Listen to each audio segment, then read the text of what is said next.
Hello दोस्तों, स्वागत है आपका हमारे यूट्यूब चैनल पे। आइए आज हम लोग बीटीसी तृतीय सेमेस्टर 2017 द्वितीय बार मतलब तीसरा बार पूछा गया सवाल है, गणित शिक्षक से लिया गया सवाल है। ठीक है, इसी के बारे में आज हम लोग पढ़ेंगे। इसमें अति लघु उत्तरीय प्रश्न को हम लोग पढ़ेंगे। इसके पहले वीडियो में भी हम लोगों ने जैसे बहुविकल्पी प्रश्न ऐसे सब प्रश्न हम लोग पढ़ चुके हैं। इस वीडियो में हम लोग अति लघु उत्तरीय प्रश्न को देखेंगे और इसका उत्तर भी खोजेंगे। ठीक है, इसमें टोटल 11 प्रश्न है जो कि एक एक नंबर का है। टोटल ये भी एक नंबर का है, जैसे कुल सारा एक एक नंबर का है प्रश्न। हम 6 से लेकर 11 तक ऐसे लगाते चलेंगे। आइए शुरुआत करते हैं क्वेश्चन नंबर 6 से। क्वेश्चन नंबर 6 को हम लोग पढ़ेंगे। 8 मीटर लंबी 3.5 मीटर ऊंची एवं 20 सेंटीमीटर मोटी दीवार का आयतन ज्ञात कीजिए। मतलब हम लोग को वैल्यू दे दिया है 8 मीटर लंबी मतलब यल का मान दे दिया है, और 3.5 मीटर ऊंची मतलब एच का मान दे दिया है, और 20 सेंटीमीटर मोटी मतलब बी का मान ब्रेथ बी का मान दे दिया है। तो इस दीवार का आयतन पूछ रहा है। दीवार है तो घनाभाकार होगा, तो घनाभ का ही आयतन हम लोग लगाएंगे। तो इसमें हम लोग पहले लिखेंगे कि दिया है,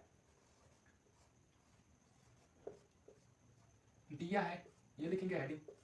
दिया है, क्या दिया है 8 मीटर लंबी, तो यहाँ पे यल का मान लिख लेंगे, स्मॉल यल। यल का मान 8 मीटर, और इसके बाद ऊंचाई दिया है, ऊंचाई यच का मान, यच का मान दे दिया हम लोग को। यच का मान कितना दिया 3.5 मीटर। ठीक है, और बी का मान 20 सेंटीमीटर, बी का मान दिया है 20 सेंटीमीटर। तो ये सब तो मीटर में है और ये सेंटीमीटर है, तो सेंटीमीटर को भी हम लोग मीटर में बदलेंगे क्योंकि अधिकतर वैल्यू हम लोग को मीटर में दिया है, और एक वैल्यू जो हमको सेंटीमीटर में दिया है तो इसको भी हम कन्वर्ट कर देंगे मीटर में। और मीटर में कन्वर्ट करने के लिए अगर कोई वैल्यू दिया है आपको तो उसके बटे हम लोग 100 लगा देते हैं। 100 ये हो जाएगा आपका मीटर। ठीक है, ये हम लोग को वैल्यू ये मिल गया है।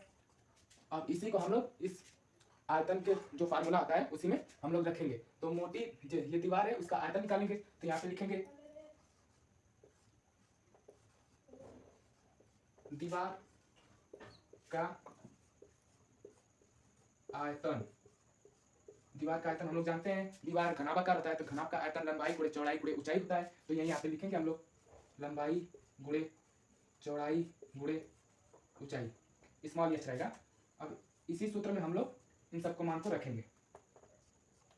यल का मान दे दिया 8 गुणे, यहाँ पे गुणा बी का मान दे दिया 3.5, और एच बी का मान यहाँ पे बी का मान दिया है 20 10 ले लिया। बी का मान 20 बटा के 100 है, 20 बटा के 100 लिखते हैं। अब यच का मान हमको दिया है 3.5, तो यहाँ पे हम लोग लिख देंगे 3.5। ठीक है, इसी को अब हम लोग कटाएंगे। ये एक जीरो से एक जीरो कट जाएगा, और ये 2 है इसका गुणा हम 3.5 में करा देंगे। ठीक है, तो 8 गुणे 3.5 में 2 का गुणा करेंगे तो 7 हो जाएगा, 7, और नीचे बच्चा 10, और इसको हम कटा दे रहे हैं 2 से। 4 गुणे 7, 4 गुणे 7 बराबर 7 चौक 28, 28, और इसके हो जाएगा 7 बटा के इसको कटाएंगे 2 से तो 5 बार में कट जाएगा, और इसका इसमें गुणा करा दे रहे हैं तो इसका गुणा कराएंगे तो 28 हो जाएगा बटा के 5, और ये 5 से 28 को कटाएंगे तो हम लोग का उत्तर जो आ रहा है 5.6 घन मीटर। ठीक है, हम लोग का उत्तर आ गया। मतलब दीवार का आयतन, आयतन पूछा तो आयतन हमेशा घन मीटर में आता है, तो हमारा दीवार का आयतन जो हो गया वो 5.6 घन मीटर हो गया। ठीक है, अब हम लोग क्वेश्चन नंबर 7 पे चलते हैं। अब क्वेश्चन नंबर 7 को हम लोग सॉल्व करते हैं।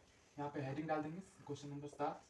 इस 7 में क्या करा, यदि समुच्चय ए का मान दिया है 8 12 15 और 16, और बी का मान दे दिया है 8 15 17 20 है, तो समुच्चय ए यूनियन बी तथा ए इंटरसेक्शन बी का मान ज्ञात कीजिए। ठीक है, हम लोगों से जैसे दोनों मान पूछ रहा है, ए यूनियन बी का भी मान पूछ रहा है तथा ए इंटरसेक्शन बी का भी मान पूछ रहा है, तो हम लोग पहले जो दिया है उसको लिख लेते हैं। दिया है ए का मान हम लोग लिख लेते हैं, ए बराबर इसको कोष्टक में ले लेते हैं। हमेशा ऐसे सवालों को कोष्टक में लिया जाता है। ए का मान दे दिया है 8 कामा 12 कामा 15 कामा 16। ठीक है, अब बी का भी मान लिख लेते हैं।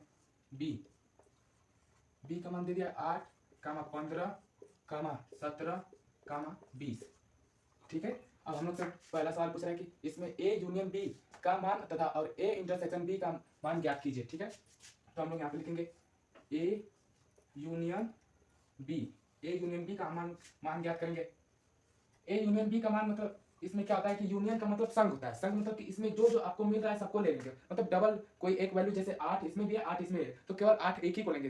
इसी तरह सब में खोजते जाएंगे, जो मिल रहा है उसको लेते जाएंगे। जैसे 8 ले लिए, और क्या बात है, इसके बाद क्या आ रहा है, इसके बाद आ रहा है 12 आ रहा है, फिर इसके बाद 15 आ रहा है, फिर इसके बाद 16 आ रहा है, फिर 17 आ रहा है, और लास्ट में 20 आ रहा है, ठीक है, ये 20 आ जा रहा है। ये ए यूनियन बी का मान हो गया। अब हम लोग ए इंटरसेक्शन बी का मान देखते हैं। ए इंटरसेक्शन बी, इसका मान देख लेते हैं। इसमें हम लोग इसका मतलब मौसम खोजते हैं। मौसम में कॉमन क्या क्या मिल रहा है, इसमें 8 कॉमन मिल रहा है, और क्या कॉमन मिल रहा है, और 15 कॉमन मिल रहा है। मतलब यही दो ऐसे मतलब वर्ड हैं जो कि इसमें भी मिल रहा है और इसमें भी मिल रहा है। तो मतलब ए इंटरसेक्शन बी का मान हम लोग को मिल गया 8 और 15, और ए यूनियन बी का मान हम लोग को मिल गया 8 12 15 16 फिर 17 फिर 20, ठीक है, इस तरह इसका मिल गया। अब क्वेश्चन नंबर 8 पे चलते हैं। नंबर 8 में क्या करा है, वाहक चेक किसे कहते हैं। वाहक चेक मतलब एक प्रकार का चेक जो बैंक से रिलेटेड है, उसी के बारे में पूछ रहा है कि वाहक चेक किसे कहते हैं। चेक अगर ऐसा शब्द आ गया तो पहले इसके बारे में जानिए कि ये कितने प्रकार का होता है और किसे कहते हैं। चेक ऐसे में तो 3 प्रकार के ही होते हैं, जैसे आपका हो जाएगा वाहक चेक हो गया, और अनुदेशित चेक हो गया जिसको ऑर्डर चेक करते हैं, फिर इसके बाद रेखांकित चेक हो गया। इसी प्रकार 3 प्रकार के होते हैं। लेकिन हम लोग से पूछ रहे हैं वाहक चेक किसे कहते हैं। वाहक चेक के बारे में हम लोग थोड़ा जान लेते हैं। वाहक चेक ऐसा चेक होता है जिस पर किसी व्यक्ति का या मनुष्य का हस्ताक्षर होता है, और वो मनुष्य खुद या किसी के और को अपने बैंक में भेजकर उससे पैसा ले सकता है, वो भी उस खातेदार का उस पर हस्ताक्षर होना चाहिए, ठीक है। अगर ऐसे वर्ड को आप लोग ऐड करके जोड़ते जोड़ते जाएंगे तो एक प्रकार का हम लोग का परिभाषा बन जाएगा, जिसको हम लोग वाहक चेक कहते हैं, ठीक है। अब क्वेश्चन नंबर हम लोग 9 की तरफ चलते हैं। क्वेश्चन नंबर 9, ठीक है। क्वेश्चन नंबर 9 में क्या करा है कि लॉग, ये आधार में बोलते हैं बेस 6 और 1296 का मान ज्ञात कीजिए, ठीक है। मुझसे ये सवाल पूछ रहा है कि लॉग बेस में 6 1296 का मान ज्ञात कीजिए। तो हम लोग आइए इसके बारे में थोड़ा सा जान लेते हैं कि लॉग के फार्मूले कितने कितने होते हैं। लॉग, अब से कोई पूछेगा लॉग यम और यन, तो इसको हम लोग तोड़ेंगे अलग अलग फॉर्म में, तो इसका आ जाएगा लॉग यम, लॉग यम यन, इसको हम लोग अलग अलग फॉर्म में निकालेंगे तो इसका आ जाएगा लॉग यम धन लॉग यन। ये एक प्रकार का फार्मूला बन गया। और एक फार्मूला और होता है, इसको भी देख लेते हैं। इसमें होता है लॉग यम बटा के यन, इसका मान कोई पूछेगा तो इसका हो जाएगा लॉग यम माइनस लॉग यन, ठीक है। और एक लास्ट और होता है फार्मूला, जिसे हम लोग लॉग यम की पावर यन इस तरफ दिखाते हैं। अगर इसको अलग अलग फॉर्म में हम लोग निकालेंगे तो यन आ जाएगा आगे, ये इसके आगे आ जाएगा, और फिर लॉग फिर यम हो जाएगा, ठीक है। यही 3 फार्मूले होते हैं जिनको हम लोग याद कर लेंगे तो और हमारी मैथ और अच्छी तरह से हो जाएगी, मतलब बेटर हो जाएगी। इसी फार्मूले पे हम लोग इसका मान निकालेंगे, ठीक है। पूछ रहा है लॉग 6 1296 का मान ज्ञात कीजिए, तो यहाँ पे लिखेंगे लॉग 6 1296, ठीक है। इसको हम लोग 1296 को 6 की घात 4 भी लिख सकते हैं, तो इसको हम लोग लिखेंगे लॉग बेस में 6 रहेगा और यहाँ पे 6 की घात 4 लिख सकते हैं, क्योंकि 6 का गुणा मतलब 6 गुणे 6 गुणे 6 गुणे 6, अगर इसका गुणा किया जाए तो 1296 आपका आ जाएगा, ठीक है। तो ये जो आपको ऊपर बेस मिल जा रहा है, मतलब इस तरह आपको मिल रहा है संरचना, तो इसको हम लोग आगे ले चलेंगे। तो इसको इस फॉर्म में लिखेंगे तो पहले क्या लिखेंगे 4 लॉग 6, ठीक है। और लॉग 6 नीचे भी है, अब यहाँ पे लॉग ऊपर भी 6 नीचे भी 6, तो ऐसे कंडीशन में दोनों एक ही जैसे रिलेट करते हैं, मतलब यहाँ भी 6 यहाँ भी 6 यहाँ पे 7 यहाँ भी 7, कोई भी अच्छा रहेगा ना जो दोनों कॉमन मिलता है तो उसका मान 1 होता है। तो यहाँ पे लॉग का मान 1 हो जाएगा, तो 4 गुणे लॉग इसका मान 1 हो जाएगा, बराबर हम लोग का उत्तर आ जाएगा 4, ठीक है। तो हम लोग लॉग 6 बेस में और 1296 का मान हम लोग निकाले तो 4 है, ठीक है। अब हम लोग क्वेश्चन नंबर 10 पे चलते हैं। कितने समय में रुपए 7500 पर 11% वार्षिक दर से साधारण ब्याज रुपए दे दिया है आपको 4125 हो जाएगा, मतलब साधारण ब्याज आपको दे दिया है, और ये मूलधन मतलब पी का भी मान दे दिया है, और हमसे दर वार्षिक दर भी हमको दे दिया है 11%। तो हमसे क्या पूछ रहा है, कितने समय मतलब टी का मान पूछ रहा है, समय। तो हम लोग क्वेश्चन नंबर 10 पे चलते हैं, इसको मिटा देते हैं। क्वेश्चन नंबर 10, इसमें हम लोग पहले लिख लेते हैं क्या क्या दिया है।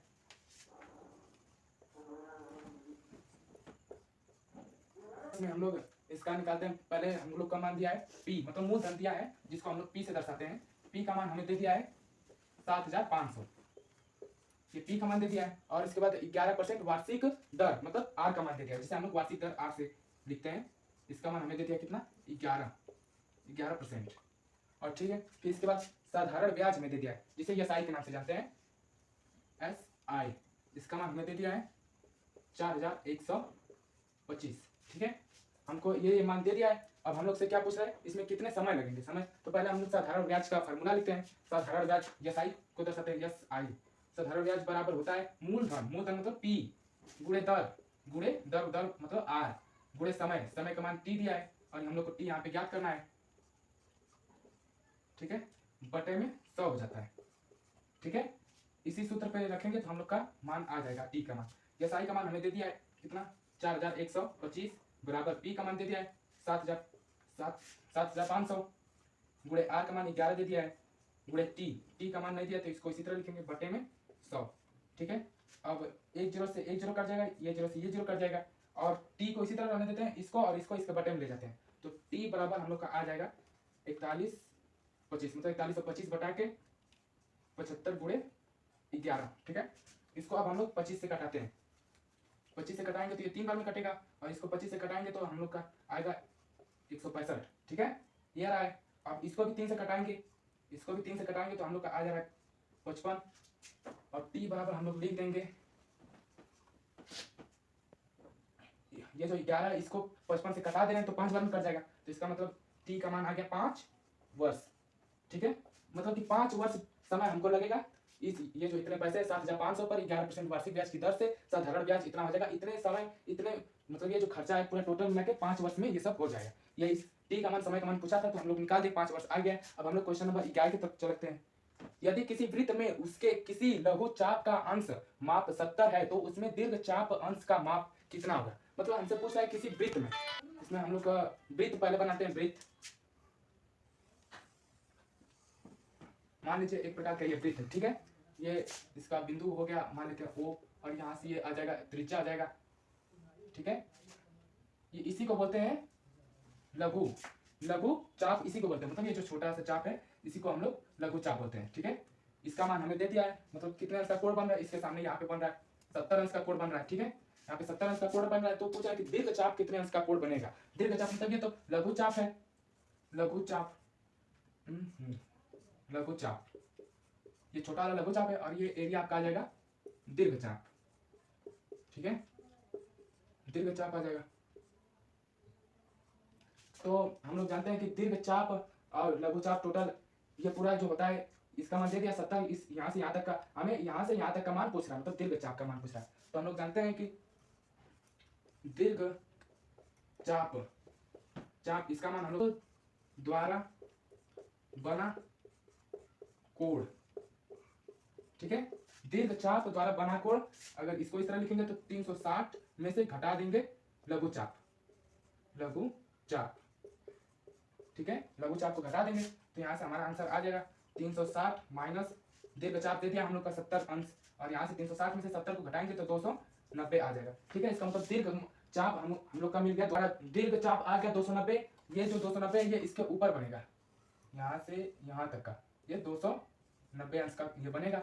ये 70 अंश का है, ये 90 अंश का, मतलब 290 टोटल को जोड़ेंगे तो हम लोग का 360 आ जाएगा। मतलब कि ये परिधि एक प्रकार से इस समझ लीजिए जिसको हम लोग वृत्त की परिधि भी अगर देखेंगे तो इसका भी 360 ही टोटल आएगा, तो उसमें से हम लोग लघु चाप घटा देंगे तो हमारा आंसर आ जाएगा 290। ठीक है, इसी तरह का वीडियो और पाने के लिए हमारे चैनल को सब्सक्राइब कीजिए, पसंद आया तो लाइक कीजिए, शेयर कीजिए और कमेंट करना ना भूलें। धन्यवाद।